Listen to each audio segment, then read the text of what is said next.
Fala pessoal, nesta sexta-feira, dia 25 de junho, o ministro Paulo Guedes entregou ao Arthur Lira, presidente da Câmara, a proposta, o PL de reforma tributária, a segunda parte da reforma tributária, que altera a legislação do imposto de renda e a tributação dos investimentos.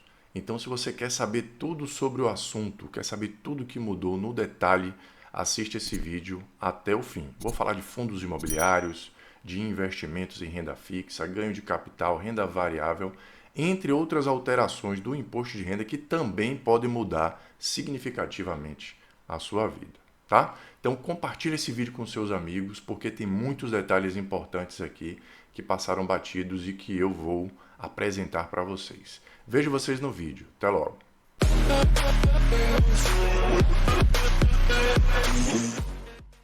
Vamos ao conteúdo. Em primeiro lugar, é importante ressaltar que tudo isso ainda é uma proposta, ainda precisa ser aprovado pelo Congresso Nacional. Entretanto, trata-se de alteração legislativa ordinária, que é um processo legislativo mais simples. Então, a lei ordinária pode ser aprovada mais facilmente no Congresso Nacional. Então, alguma coisa deve mudar. Não sabemos ainda se será nos termos que está aqui no projeto ou em outros termos, porque tudo isso será submetido ainda a emendas, a supressões, muita coisa pode mudar. Mas é importante que você entenda o que é que está sendo proposto para saber depois o que é que vai de fato mudar e como isso pode afetar a sua vida, tá bom? Então assiste até o fim para ficar por dentro de todos os detalhes. Imposto de renda da pessoa física. A grande mudança é a alteração da tabela do imposto de renda, com sua correção em 31%. Assim, o limite de isenção, que antes da reforma era de R$ 1.900 aproximadamente, agora passa a ser R$ 2.500, de modo que quem ganha até R$ 2.500 passará, caso aprovada a reforma, a ficar isento do imposto de renda. Essa mudança também beneficia quem está mais acima na tabela em relação à sua renda, reduzindo o IRPF no final do ano. Um outro benefício que essa legislação trouxe, que a reforma tributária traz, é a atualização voluntária do valor dos imóveis. Então, o contribuinte tem a opção, não é obrigatório, a opção de atualizar o valor de aquisição, o valor histórico dos seus bens imóveis, a alíquota de 5% de ganho de capital. Então, caso você pretenda vender um imóvel, é possível atualizar o seu valor e pagar o ganho de capital de forma antecipada, a alíquota de 5%, mas sem fazer gozo daquelas reduções que eram permitidas pela legislação lá de ganho de capital de imóveis, tá? Sem aquelas reduções e pagar os 5% antecipadamente. Caso a alienação posteriormente venha a ser por um valor superior a esse pago, né, na atualização lá do ganho de capital, o valor complementar deverá ser pago. Entretanto, caso a atualização voluntária seja em valor superior ao valor da venda, não haverá restituição. No IRPJ tivemos diversas mudanças muito significativas. A principal delas é a redução da alíquota do IRPJ para os regimes do lucro real e do lucro presumido, além da alteração do regime de apuração, com a apuração apenas passando a ser agora apenas trimestral, sai o regime de apuração anual com estimativas. As alíquotas do IRPJ serão reduzidas gradativamente. No primeiro ano, passará de 15 para 12,5 e no segundo ano passará de 12,5 para 10, mantendo-se a alíquota de 10% adicional que era anterior à reforma. Então, o imposto de renda passará a ser, a grosso modo, de 20% a alíquota do IRPJ, com apuração sempre trimestral, sendo permitida a compensação entre os trimestres, né, os 4 últimos trimestres. Então, de modo que o prejuízo do primeiro trimestre passa a ser compensável com o resultado do segundo, terceiro e quarto trimestre, respectivamente, e assim sucessivamente. Uma outra mudança muito importante na tributação da pessoa jurídica se refere à questão dos dividendos. Antes da reforma, né, a regra atual, ela permite a distribuição isenta dos resultados para os acionistas. A partir de agora, haverá, em regra, a tributação dos dividendos à alíquota de 20%. Então, todos os lucros distribuídos aos sócios, aos acionistas, agora passará a ser tributado a 20%. Em compensação, a redução da alíquota da tributação da própria pessoa jurídica. Entretanto, a pessoa jurídica terá a possibilidade de incorporar esses lucros ao capital social sem tributação, havendo menção expressa para essa possibilidade, com algumas regras ali para controlar eventuais abusos. Então, haverá a partir de agora a tributação dos dividendos, mas há uma exceção a essa regra da tributação, que é o dividendo distribuído por empresas de pequeno porte e microempresas, segundo a Lei Complementar 123, a Lei do Simples. Então, essas pessoas jurídicas, por exemplo, os advogados que podiam optar pelo Simples Nacional, continuarão sendo tributados pelo Simples Nacional e poderão distribuir dividendos isentos a seus sócios no limite de R$ 20 mil mensais, respeitados também o limite de renda de faturamento para esse tipo de empresas, as empresas de pequeno porte e as microempresas. Então, essas são alterações muito relevantes na questão dos dividendos. Os dividendos pagos aos acionistas, né, os investidores que compram ações na Bolsa de Valores, também passarão a ser tributados e não haverá essa isenção de R$ 20 mil mensais para esses investidores. Esses sim pagarão agora, passarão a pagar, né, aprovada a reforma, 20% sobre os dividendos. Uma outra alteração importantíssima relacionada ao RPJ é a aplicação obrigatória do regime de apuração do lucro real para algumas atividades. Então, as atividades de securitização de crédito, de atividade patrimonial, de locação de imóveis, compra e venda de imóveis, né? A empresa que tiver um faturamento 50% superior em relação a essas atividades, ou seja, que a atividade imobiliária seja de pelo menos 50% do faturamento da empresa, agora estará obrigada a escolher o regime de apuração do lucro real, tá? Além disso, as atividades de direito de imagem e de exploração de propriedade intelectual também serão obrigadas ao regime de apuração do lucro real.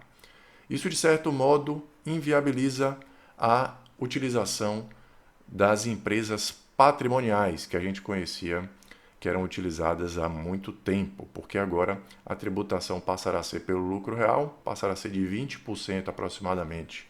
Só em relação ao IRPJ ainda há contribuição social, ainda há o PIS e a COFINS, e também há a incidência do IR em cima dos dividendos na hora de distribuir para os sócios, tornando essas empresas muito ineficientes.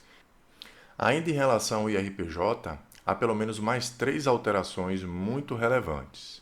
Uma delas é o fim da dedutibilidade do ágio goodwill a partir de 2023, segundo os termos da lei. Então, as operações que envolveram a aquisição com ágio por rentabilidade futura deixam de ser dedutíveis do imposto de renda da pessoa jurídica. Há também o estabelecimento agora, o alcance da legislação brasileira nos ganhos de capital indireto, aqueles ganhos que aconteciam com a troca de controle, né, com a venda de ativos no Brasil, que aconteciam através da negociação de holdings no exterior.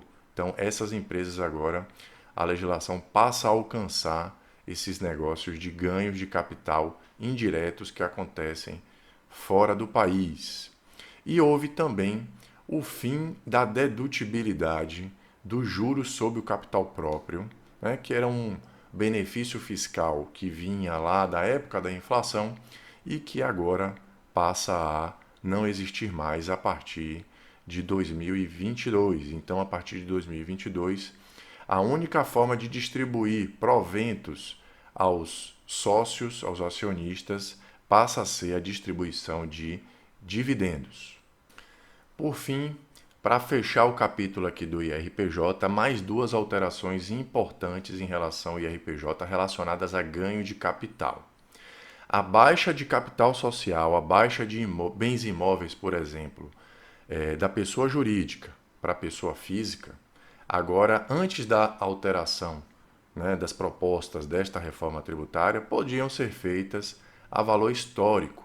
Então, o contribuinte poderia optar por baixar pelo valor original ou por atualizar e pagar o ganho de capital.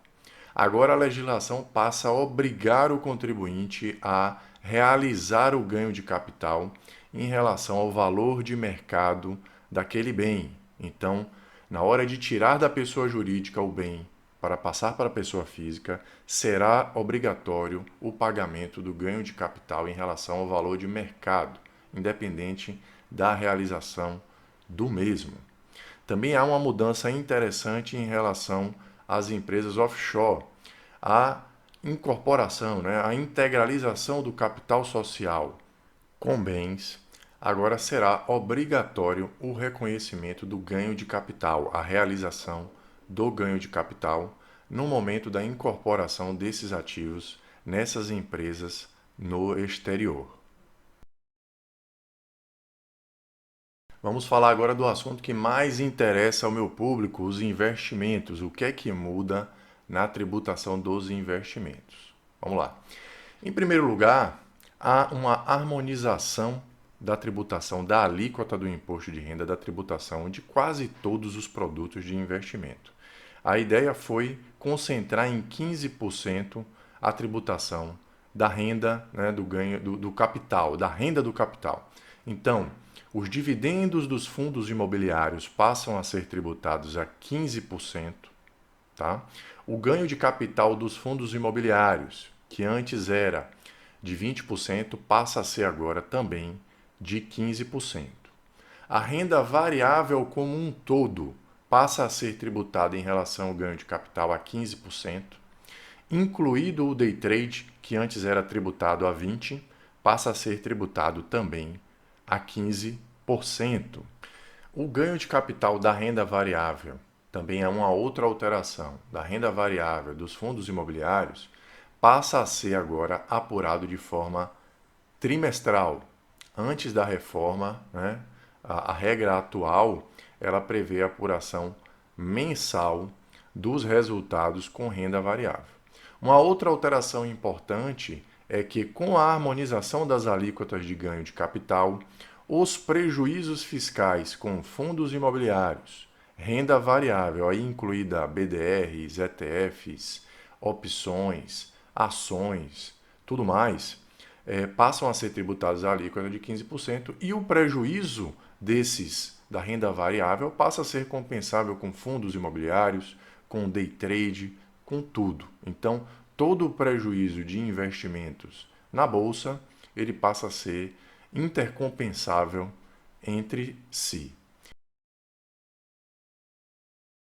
Por sua vez, é uma mudança que não favorecerá os investidores, que é a questão da isenção dos R$ 20.000 mensais das ações que a gente tem hoje.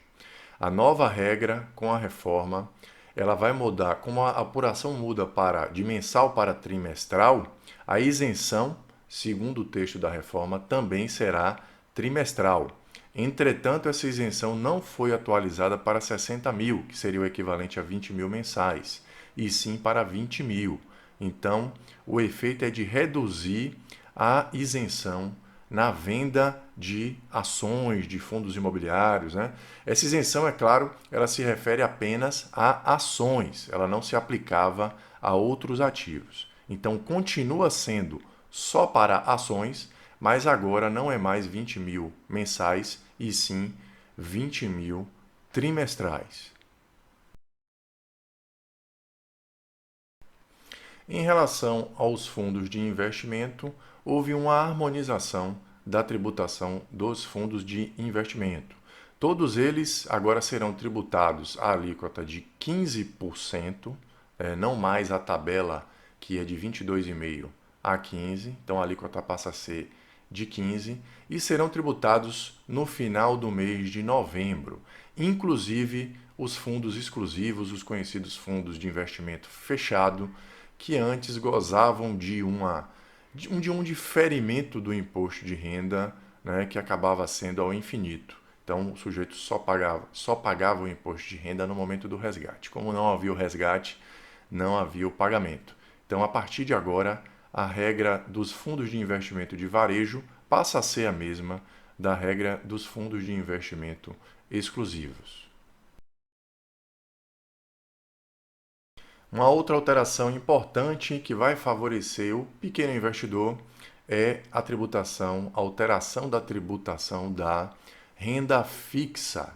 Então, tanto títulos do Tesouro Direto quanto os CDBs de bancões passam a ser tributados agora não mais pela tabela do imposto de renda, que ia de 22, tabela regressiva, que ia de 22,5% a 15%, e agora passam a ser tributados linearmente a 15%. Uma boa notícia para o investidor de renda fixa.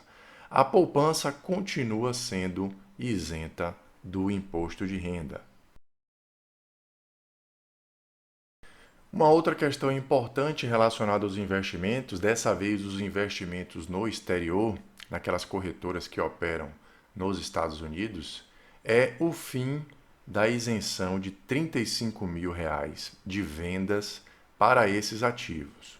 Como se tratam de valores mobiliários negociados em mercados organizados, em bolsas de valores, pelo texto da nova legislação, tais operações não mais seriam isentas, passariam a ser tributáveis sem exceções. A questão do Bitcoin não foi abordada diretamente pela legislação. Entretanto, como se trata de um bem, ele é reconhecido como um bem na legislação, e como essa isenção dos 35 mil para bens de pequeno valor continua vigente, no meu entendimento, a isenção de 35 mil para o Bitcoin continua vigente para vendas mensais, de modo que todas as vendas de até 35 mil reais mensais são isentas do imposto de renda. Acima disso, é necessário apurar o ganho de capital. Então, pessoal, essas foram as alterações que mais chamaram a minha atenção nesta reforma tributária do imposto de renda e dos investimentos. Caso você tenha alguma dúvida, deixa aqui nos comentários que a gente pode discutir essas alterações. Eu posso trazer aí novas informações do texto da reforma tributária. A gente vai acompanhando aí o que é que vai acontecer. E gostaria que você, se você gostou desse conteúdo, desse o like e compartilhasse com seus amigos que também se interessam pelo assunto. Eu sou Vitória Amoedo e vejo vocês no próximo vídeo. Um abraço.